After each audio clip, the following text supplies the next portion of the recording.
नमस्कार दर्शकों, मैं सिमरन तिरवार स्वागत करती हूँ आप सभी का अभय न्यूज के 6 फरवरी रविवार शाम के बुलेटिन में। चलिए देखते हैं शहर की कुछ खास खबरें। इस बुलेटिन के प्रायोजक हैं आर के निवास बाय आर के डेवलपर्स। शानदार घर खरीदें अब अपने बजट में। शहर में कंबल गैंग के बदमाशों ने आतंक मचा रखा है। पुलिस इनकी तलाश में हाथ पैर मार रही है, लेकिन ये पुलिस के हत्थे नहीं चल रहे। अब एक बार फिर इन्होंने इंदौर नागदा बाईपास की कॉलोनियों के घरों को अपना निशाना बनाया और 7 घरों से 40 लाख रुपए नगद और जेवर ले उड़े।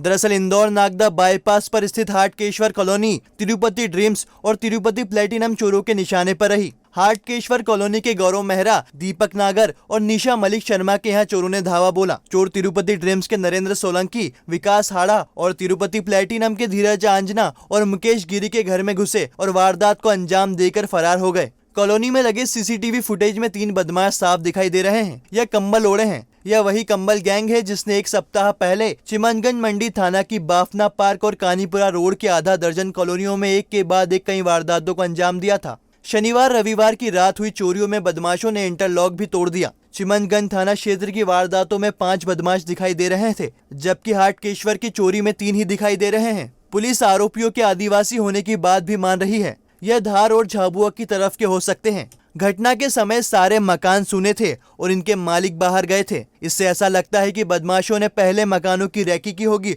और फिर वारदात को अंजाम दिया। हाटकेश्वर के रहने वाले गौरव मेहरा इंजीनियर है, जबकि विकास हाड़ा रेलवे में टेक्नीशियन है। निशा मलिक हिमाचल प्रदेश गई है। सभी मकानों में पुलिस ने एफआईआर दर्ज कर चोरों की तलाश शुरू कर दी है। नीलगंगा टीआई तरुण कुरिल ने बताया कि इंदौर नागदा बाईपास की कॉलोनियों के 7 सूने घरों में चोरी हुई है।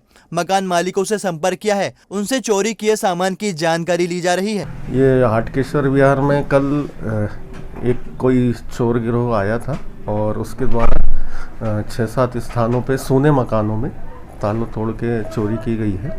तो मकान मालिकों से संपर्क किया गया है और उनसे सूची ली जा रही है कि उनका कितना सामान गया है।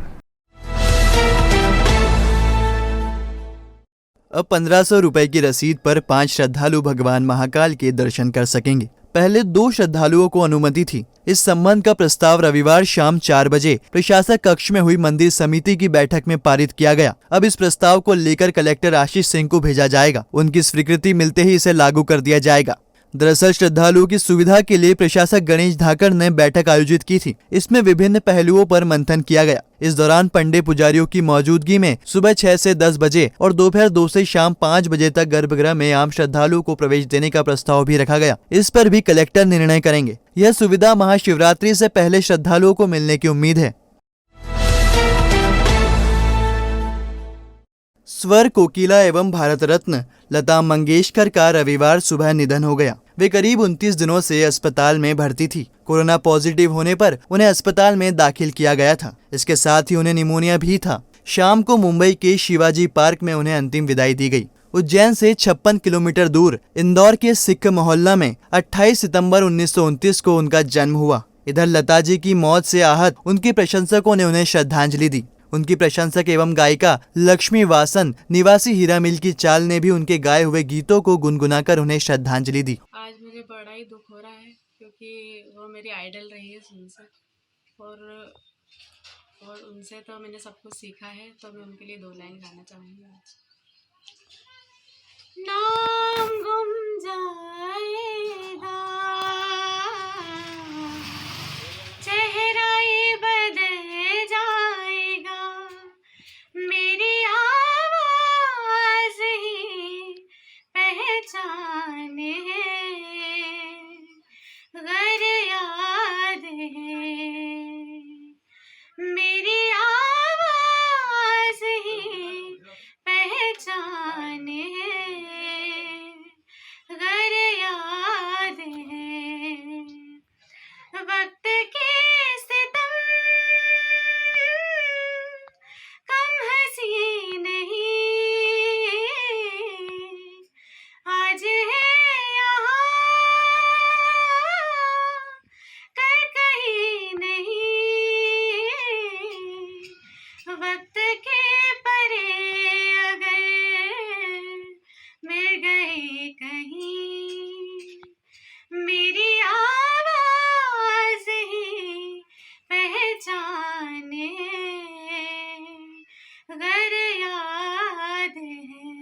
उन्होंने बताया वे लता जी को अपना आदर्श मानती है और उनके जाने से संगीत जगत को अपूर्णीय क्षति पहुंची है। वहीं हनु फाइनेंस एंड सर्विस के डायरेक्टर सागर चावड़ा ने भी लता जी को श्रद्धांजलि दी। उन्होंने कहा, लता जी का जाना पूरे देश के लिए अपूर्णीय क्षति है। हनु फाइनेंस की टीम और मेरी ओर से सबसे पहले तो लता जी को भावपूर्ण श्रद्धांजलि अर्पित करता हूँ। आज भारत ने जो है बहुत ही अच्छी संगीत कलाकार, संगीत में लता जी को खो दिया है। खाचरोद के मडावदा के एक घर में सनसनीखेज चोरी की वारदात हो गई। किसान खेत पर दवाई डालने गया था और चोर घर साफ कर गए। नगद 52,000 रुपए और 2 लाख रुपए कीमत के जेवर चोरी हो गए। दरअसल मडावदा के नवीन पिता अमृतलाल भवरासा शनिवार को खेत पर गए थे। पत्नी भी उनके साथ थी। दवाई छिड़कने के बाद खत्म हुई तो दोपहर वह घर दवाई लेने आए तो आगे का दरवाजे का लगा ताला टूटा हुआ था। हालांकि दरवाजा अंदर से बंद था। उसने दरवाजा खोलकर देखा तो सारा सामान बिखरा पड़ा था। किचन के डब्बे खुले पड़े थे। बदमाश घर में रखे 52,000 रुपए नगद, चांदी की 500 ग्राम की पायल, 400 ग्राम का कंदोरा, सोने के 8 मोती, 12 मोती के दाने का मंगलसूत्र, सोने की झुमकी सहित अन्य जेवरात ले गए। चोरी गए जेवरात की कीमत 2 लाख रुपए बताई गई है। पुलिस ने चोरी का प्रकरण दर्ज कर लिया है। आगे से दरवाजा लगा हुआ था। जब हम खेत पे से आए और खेत का देखा हमने ऊपर की गाड़ी पे से, तो ये आगे का दरवाजा अंदर से बंद था और मैंने बोला क्योंकि आप दरवाजा ताला भी लगा के, ताला तो ठीक पर दरवाजा भी लगा के गए। तो इन्होंने बोला चाबी तो मेरे जेब में भरी। तो दरवाजा बोले कि लगा के गए ताला, इन्होंने रखा दिया दरवाजे को, अंदर से लोग दिखा मुझको। मैं ऐसे कैसे कूद के खराब होके पीछे से देखा तो दरवाजा पीछे से पीछे का दरवाजा पीछे से बंद था। जैसे ही मैंने खोला और देखा सामान सारा बिखरा। जमीन विवाद में आधा दर्जन लोगों ने एक युवक पर हमला कर दिया। हमलावर जिस कार से आए थे वह क्षेत्र के बाहुबली की बताई जा रही है। मामले में पुलिस पर हमलावरों का पक्ष लेने का आरोप लगाया गया है। हामुखेड़ी में रहने वाले अमित पिता चंद्रकिशोर यादव पर जयसिंहपुरा में रहने वाले मुकेश डाबी, रवि डाबी और अन्य 4 साथियों ने हमला बोल दिया। अमित के मुताबिक उसकी हामुखेड़ी के पास जमीन है। कोर्ट में इसे लेकर केस चल रहा है। प्रकाश यादव जमीन पर कब्जा कर उस पर रिसोर्ट बनाना चाहता है। इसके चलते उसने हमला करवाया है। घटना से कुछ देर पहले ही प्रकाश ने उसे कटिंग की दुकान पर जाते देखा और उसके बाद आधा दर्जन से ज्यादा लोग उसे मारने के लिए पहुंच गए। पुलिस भी प्रकाश यादव का पक्ष ले रही है। अमित के मुताबिक मेरी रिपोर्ट लिखने के बजाय प्रकाश यादव को बचाने का प्रयास किया जा रहा है। नागझीरी थाना प्रभारी विक्रम सिंह ने बताया कि जमीन विवाद को लेकर दोनों पक्षों के बीच 2018 में भी मारपीट हुई थी। उस समय दोनों पक्षों की शिकायत पर क्रॉस कायमी की गई थी। अभी भी मारपीट हुई है और इसमें मुकेश डाबी और रवि का नाम सामने आ रहा है। प्रकाश यादव की संलिप्तता की जांच की जा रही है। घर से निकला, कटिंग बनवाने गया, रास्ते में प्रकाश यादव टच हुआ उसका। फिर वहाँ से मैं कटिंग बनवाने गया, वहाँ फिर उसका ड्राइवर आया, मेरे को देख के गया। फिर वहाँ पर जैसे ही मैं बाहर निकला 5 से 7 लोगों ने मेरे पे हमला किया और उसमें एक को मैं जानता हूँ, मुकेश डाबी, जिसने मुंह पे कुछ नहीं कर रखा था। बाकी 3 या 4 ने उसने कर रहा था। वहाँ पे प्रकाश यादव भी गाड़ी में था। ये सर एक हमारा केस है ज़मीन का जो न्यायालय में विचाराधीन है 2 सालों से। ये पहले भी, आज से 2 साल पहले भी ये लोग कोरोना के पहले वहाँ आए थे उस ज़मीन पे कब्जा करने। तो न्यायालय में मामला चल रहा था जिस कारण से कर नहीं पा रहे। तो इसमें कुछ कर नहीं पा रहे तो ये क्या है, हमें डरा धमका के जैसे भी प्रेशर बना रहे। और अभी पुलिस भी मतलब 10 बार उनने मेरे से नाम का पूछा। बोले कि नाम ले के, बोले नाम आप प्रकाश यादव का नाम क्यों ले रहे हो, वो तो थे ही नहीं, ये नहीं था। उनने सारी चीज़ें मेरे से ऐसा बोला। तो वो इनडायरेक्टली ये चाहते हैं कि मतलब उनका नाम नहीं लिया जाए। दवा बाजार में 35 लाख रुपए कीमत की दवा चुराने वाले आरोपियों ने कोरोना काल में चोरी की साजिश रची थी। दवा बाजार के चप्पे चप्पे से वाकिफ मास्टरमाइंड ने चुराई गई दवाइयां बेच दी थी। अब दवाइयां खरीदने वालों को भी पुलिस आरोपी बना रही है। दरअसल दवा बाजार की अभय एजेंसी पर काम कर चुका अंबुदिया का रोहित वारदात का मास्टरमाइंड निकला। वह एजेंसी का डिलीवरी बॉय था और उसके मेडिकल संचालकों से अच्छे संबंध थे। इसी का फायदा उसने चोरी की दवाइयों को ठिकाने लगाने में किया। बिरचा के रहने वाले मुकेश और मक्सी के जीवन के साथ मिलकर उसने वारदात को अंजाम दिया और नकली चाबी के जरिए अभय एजेंसी और बोबल मेडिकल सेंटर की महंगी दवाइयों पर हाथ साफ कर दिया। चुराई गई दवाइयों में से अधिकतर रोहित ने मेडिकल स्टोर्स पर कम कीमत पर बेच दी है। फिर भी पुलिस ने तीनों के पास से 6 लाख रुपए कीमत की दवाइयां बरामद की है। इस मामले में सिंधी कॉलोनी क्षेत्र में संचालित संजीवनी मेडिकल स्टोर पर काम करने वाले सुजीत बाथरी और देवास के सोनी मेडिकल स्टोर संचालक का नाम भी सामने आ रहा है। चोरी की दवाइयां खरीदने के मामले में इन पर प्रकरण दर्ज किया जा सकता है। फिलहाल नीलगंगा थाने में पुलिस पूछताछ कर रही है। इस मामले का सोमवार को खुलासा किया जा सकता है। नीलगंगा के अंतर्गत 1 फरवरी और 4 फरवरी को जो दवा बाजार है वहाँ 2 एजेंसीज, अभय एजेंसीज और बोबल मेडिसिन के जो स्टोर हैं उन पर चोरी हुई थी और इसमें पुलिस ने 2 नकबजनी के केस पंजीबद्ध किए थे। जब इनकी जांच की गई, जब इनका इन्वेस्टिगेशन किया गया है तो इसमें जो काम करने वाले लोग प्रारंभिक रूप से जो इसमें यहाँ पे डिलीवरी का काम करते थे या जो और काम देखते थे वही लोग इसमें निकले हैं। पुलिस ने अब तक इस पूरे मामले में, दोनों मामलों में 3 आरोपियों को गिरफ्तार किया है और लगभग 6 लाख से भी अधिक का जो मेडिसिन्स हैं, जो विभिन्न कंपनीज की मेडिसिन्स हैं, चाहे उसमें सन फार्मा हो, रैनबैक्सी हो, सिप्ला हो, कैडिला हो, तमाम जो बड़ी कंपनी है उनकी ड्रग्स को बरामद किया है। और जो आरोपियों ने जिन को बेचा था उनको भी पूछताछ के लिए रखा है और अभी तक इसमें 6 लाख से भी अधिक की मेडिसिन जब्त हुई है और 3 आरोपी गिरफ्तार किया है। पूरी जो नीलगंगा पुलिस की टीम है, थाना प्रभारी नीलगंगा तरुण कुरील और जो सीएसपी हेमलता है, उनकी पूरी टीम को पुलिस अधीक्षक महोदय के द्वारा इसमें 10,000 इनाम की घोषणा भी की गई है।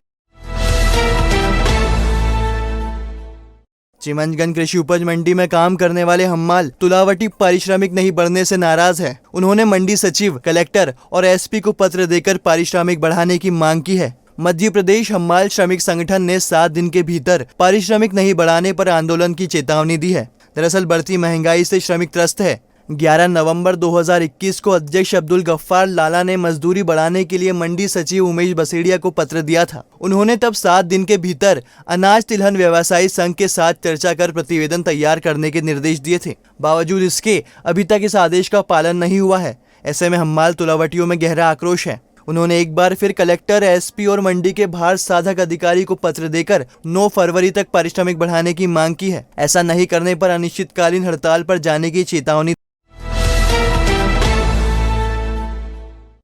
केंद्रीय बजट को एक्सपर्ट ने ग्रोथ को बूस्ट देने वाला बताया है। यह बजट अल्पकालीन महत्वाकांक्षाओं की पूर्ति नहीं करके भविष्य में रोजगार की अपार संभावना खोलेगा। दरअसल यह बात सीए अतुल नीमा ने कही। वह वाणिज्य अध्ययनशाला में बजट परिचर्चा को संबोधित कर रहे थे। जवाहरलाल नेहरू व्यवसाय प्रबंध संस्थान के वरिष्ठ प्रोफेसर डॉक्टर धर्मेंद्र मेहता ने कहा कि बजट में किसान, वेतनभोगियों, नौजवानों, सैनिकों और नए उद्यमियों का पूरा ख्याल रखा गया है। इसका फायदा आने वाले समय में सभी वर्गों को होगा। वाणिज्य अध्ययनशाला के समन्वयक डॉक्टर शैलेंद्र कुमार भारल ने कहा कि बजट से आम आदमी की क्रय शक्ति बढ़ेगी। परिचर्चा की अध्यक्षता करते हुए अर्थशास्त्री डॉक्टर एस.के. मिश्रा ने कहा कि केंद्रीय बजट भारत को आत्मनिर्भर बनाने, रोजगारोन्मुखी और डिजिटल महाशक्ति बनाने वाला दूरगामी बजट है। अतिथियों का स्वागत doctor Nagesh Parashar, doctor Ashish Mehta, doctor Anubha Gupta, doctor Ajay Sharma, doctor Kaynath Tanwar, doctor Parimita Singh, doctor Neha Mathur आदि ने किया। संचालक डॉक्टर रुचिका खंडेलवाल ने किया। आभार डॉक्टर आशीष मेहता ने माना। बड़नगर पुलिस ने लूट और शराब तस्करी के मामले में फरार चल रहे 5,000 के इनामी बदमाश को उसके साथी के साथ गिरफ्तार कर लिया है। दरअसल इंदौर के दंपत्ति के 7 आरोपियों ने लूट की वारदात को अंजाम दिया था। इस मामले में 3 आरोपी पहले पकड़े गए थे, 2 फरार चल रहे थे। मुख्य आरोपी इससे पहले बिना नंबर की बोलेरो में शराब की तस्करी करने के मामले में भी फरार था। पुलिस ने आरोपी पर 5,000 का इनाम घोषित किया था। रविवार को दोनों को दबोच लिया। इनसे पूछताछ की जा रही है। बदमाशों की गिरफ्तारी में टीआई मनीष मिश्रा, उप निरीक्षक सुरेंद्र ग्रेवाल, जितेंद्र पाटीदार और सहायक उप निरीक्षक मान सिंह की भूमिका सराहनीय रही। और अब खबरें दे दनादन। संत रविदास जयंती 16 फरवरी को मनाई जाएगी। सीएम शिवराज सिंह चौहान ने संत रविदास जयंती को देखते हुए अनुसूचित जाति समुदाय के लिए नई विकास योजनाओं को बनाने की घोषणा की है। प्रदेश सरकार 25 फरवरी को रोजगार दिवस मनाएगी। इस दौरान रोजगार और स्वरोजगार देने की योजनाओं की घोषणा की जाएगी। कनाडा के आईटी कंसल्टेंट एकांत जैन ने कोरोना सेवा के लिए उज्जैन प्रशासन की सराहना की है। दरअसल एकांत जैन हाल ही में उज्जैन में आए हैं। इस दौरान वह कोरोना संक्रमित हो गए। उनकी मां भी संक्रमण की चपेट में आ गई। ऐसे में उज्जैन की आरआर टीम ने रोजाना उनका हालचाल पूछा, प्रॉपर तरीके से दवाइयों का पैकेट दिया, दवाइयाँ कब और कैसे लेनी है इसकी समझाइश दी। ऐसी व्यवस्था पुणे और मुंबई तक में नहीं है। एकांत जैन ने उज्जैन जिला प्रशासन की व्यवस्था को उम्दा बताया है। तो आपने देखा अभय न्यूज का आज का बुलेटिन। अगर खबरों को लेकर आपके पास कोई फीडबैक है तो हमें जरूर बताइएगा। कल फिर मिलेंगे इसी समय। नमस्कार।